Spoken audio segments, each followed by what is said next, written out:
Pjetri dhe ujku është një nga veprat më të njohura të kompozitorit rus Sergej Prokofiev dhe përbën një pjesë të pandashme të repertuarit të gjithë orkestrave simfonike, sidomos në teatrot për fëmijë. Suita është shkruar për tregimtar dhe orkestër, ku instrumentet individuale ose grupet e instrumenteve përfaqësojnë personazhet e tregimit. Në këtë mënyrë, dëgjuesit e ri njihen me përbërjen e orkestrës.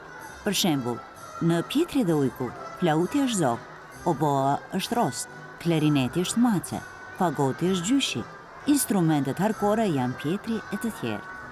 Tregimi ndjek Pjetrin i cili kalon një kohë në shtëpinë e gjyshit të tij të vendosur në pyll. Një ditë, ai pa dashje, la derën e oborit hapur, edhe pse gjyshi e kishte paralajmëruar të mos bënte këtë, sepse në pyll jetonte një ujk i rrezikshëm. Pjetri nuk ju besoi fjalëve të gjyshit, por kur ujku vërtet shfaqet, atëherë fillon aventura e tij, duke e përpjekur shtatar.